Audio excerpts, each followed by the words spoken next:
Hello bass family and welcome to Everything Bass. So what is the one book that could add more focus to your bass playing, give you a direction, improve your sight reading, improve every aspect of your musical journey? Well, it is simply a jazz reel book. Don't push stop. Stop. No. I know you might say, Dale, I'm not a jazz player. This has no interest in me. I only want to play metal. I only want to play funk. I'm saying that if you want to be better as a bass player, no matter of the genre, this book has so much to offer you. And I'm going to do a series where I guide you through like ways to attack it. But I wanted to shoot this video first to kind of be a sales pitch as why you should get this book. First of all, it's easily available. Most music stores will have it. Now, the one thing I'll tell you is, and you can order it online, of course, is get the bass class version. I love this this particular one. We taught out of it at Musicians Institute, but you can find it on Amazon, and then you can find it in a lot of music stores too. So give your local local stores a chance at it first. If not, order it on Amazon. But make sure it's got the bass clef on it, and you can just search bass clef, the real book. This is the 6th edition, but they're updating it all the time. And so for those of you who don't know, real books, they used to be called fake books because you could fake your way through a song. And really what it is, it's a chart that has the chords, the melody, and the melody on this version are written in bass clef. And usually it'll tell you who the original composer was or based on which recording this chart was. And why is it important? Well, first of all, I should say the difference, because people do say, why do they call it a real book? Well, the fake books were illegal. They didn't pay artists rights for their charts and stuff like that. And they were literally, the first time I saw one was being sold out of the trunk of a car in Chico, California. It was sketchy. I didn't have any money, but anyway, later they started doing them as authorized books where they would pay artists, or I don't know the legalities behind it, but then they started calling it, well, what's funny, we want to separate from the fake books, which are illegal, so we call them real books. And so there we go, we have this. And I should tell you too, is there's a lot of different versions of real books. Just make sure, for the purpose of what we're going to do here on Everything Bass, that you get one that's written for bass instruments, that the melodies are in bass clef, because that's important. And I'm going to kind of give you an idea generally of how you can use this to make yourself a better musician. And I should say, like, in this version, there's songs by the Beatles, there's songs by Stevie Wonder, Frank Zappa has some songs. So it's not just all traditional jazz songs in here. So let's take a song like All of Me. Classic song, great movie, by the way. I think it's a funny movie with Steve Martin and Lily Tomlin. But so All of Me, these are the chords and the melody. So what would be some steps that you could do, and why would this be an important way to focus your exercise? Well, first of all, when we are practicing, it can sometimes be like being at the greatest buffet ever. You look down and there's ribs, there's pork chops, there's hummus for you vegetarians out there. There's all these different kinds of breads. There's, all like tater tots. There's all this food that you're just going, oh my gosh. And for a moment, you have analysis paralysis. You know you can't eat it all, so you're kind of frozen like, what should I have? And that moment can happen to us also when we're going to sit down to practice our bass. We sit down and we think, well, should I do scales? Should I just learn another song? Should I do some sight reading? Whatever. And that can be challenging, and you can kind of feel like you're aimless and wandering through the desert.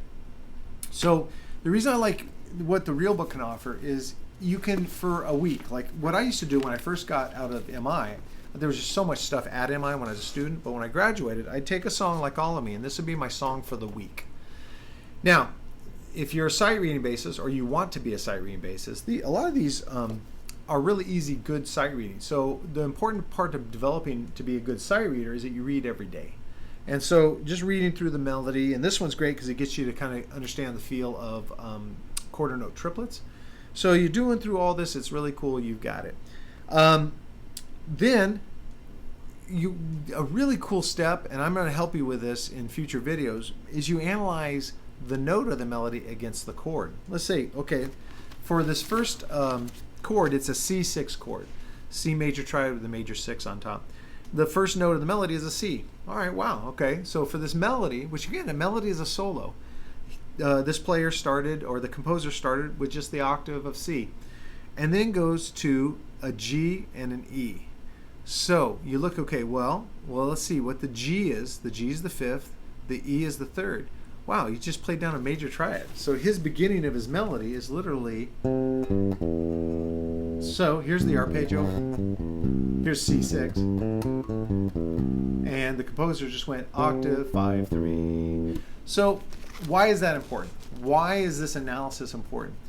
When you're soloing, it's cool to be able to, in any key, when you break it down to like, oh, he went octave, 5, 3. Now you can do it over any major chord, not just C6. And not just a 6 chord. If you see an F major chord and you want to start a solo, you could start by playing just the octave, 5, 3, and maybe change the rhythm so it's not so totally derivative of all of me. So what I challenge people is, as they're playing a melody, have their ears be conscious to things that they really like. Like there's certain parts of a melody that are catchy. In fact, it's just coincidental. I kind of just, as you saw, I just grabbed All of Me, but there was a part of All of Me that I stole as a player. All right, so on the sixth bar, under an A dominant chord, the composer has you play a D sharp to an E to a B flat to an A G. I love that.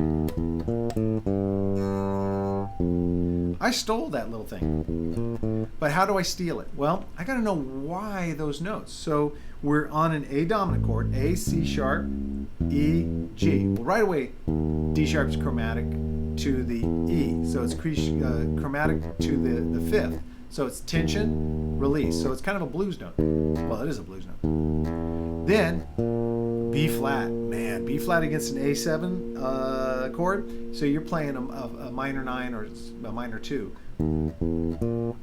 So it's really chromatic to a fifth, chromatic below to a fifth, chromatic above to the octave. Minor 7, that G, and then the F, which is interesting because it ends on the F, is the third of the next chord.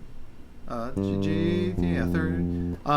So just in the A, we got this chromatic to the fifth, chromatic down to the octave. Now you can rip that off for anything. I mean, any chord that has a perfect fifth and has, of course, has an octave, that's silly, but that little chromatic. So see, by breaking it down to the intervals and understanding the intervals against chord, the chord, that particular root is not really limiting now because you can move it to any root. I did that on A7. You can go to any dominant chord and be able to play a chromatic to the fifth and a chromatic down to the octave, and you get that cool ba-da-da-da. It's really cool, man. So what else can you do? Well, you know, we have so many arpeggios to study, and you should be trying and playing them in all 12 keys, but I understand that sometimes you don't have enough time to practice the C6 and F6 and G6 and all those. And then let alone go to other qualities like dominant and whatnot. So you can use the chord chart here as like a recipe. Like today I'm going to practice my C6s, then maybe the next day you practice the dominants. E7, there's an A7, there's G7. You see what I'm saying? You do all the dominants that day. Next day you go, okay, well, D minor 7, so I'll do D minor 7. And you use it kind of as a recipe, or maybe a recipe is the wrong word, as a scavenger hunt. And you use these particular chords to focus your study on just these chords. Now, let's say you did that for a week. The last week, you know, you've really done your analysis. Then the next week comes, pick a new song. And sometimes I call it a real book roulette, where I just open the book. Like today, I just opened this to Moonchild. So I would be practicing this Keith Jarrett written killer ballad called Moonchild. So every week, taking a different tune gives you a different melody to read, a different melody to analyze, so you get better at your soloing, your improv. You're going to be able to have new chords to work through. Now, when you have these chords, one thing I would recommend, man, you see how deep this can get, is to just walk a quarter note bass line over the changes. So just play chord tones. So, you know, we had the C6. Then you go to the next chord, and you would play, which I believe is E7. And just practice walking and connecting, walking and connecting. Later on, as you get better, you can add scale tones in and things like that. But by just walking with quarter tones, and why I say quarter tones only is sometimes you guys can get real creative with rhythms, but use it to cover up weaknesses. Like you might go, you know, like that. it's muscle memory maybe, or you're not sure what the next arpeggio tone is, so you're just going to play one note 3 times. By forcing yourself to play one note, a chord note, and then you can't let rhythm maybe be a creative way to cover up some of the things you don't know. You really have to deal with it. There's deeper things that you can do, especially if you can write out music. You can write standard notation, and I'm going to guide you through those in the future. So look for like Bass Real Book Guided Study or something like that. I haven't come up with a name yet. And there'll be a series where I start with very simple charts, and I give you like literally a checklist of things to do for an entire week. Boy, if you do that, your musicianship, regardless of what kind of player you want to be, funk player, Swedish death metal player, it doesn't matter. Understanding chords, understanding harmony is always going to be cool. Understanding what the notes are in the chord and what scales go for the chord, always cool, always powerful. You'll end up knowing your fingerboard better, and for those readers out there, your reading will get off the chain. Okay, so I encourage you strongly to pick up Bass Clef Edition Real Book, and add it to your normal practice routine with my guided videos that'll be coming shortly, and I'm sure you'll have an amazing experience, and you won't believe the kind of bass player you'll become on the other side. All right? Very excited that you chose to click on the video. Please like the video if you enjoyed it, if you're excited about it. Also, I look at the likes to tell me if I should go ahead and do the series, because if no one likes this video, maybe you don't really want the series, and it keeps me from wasting time.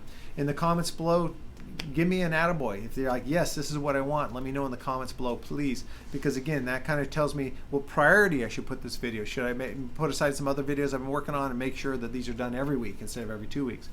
I'm very much looking forward to helping you guys with this. I want to see the results. I want to hear what you guys experience.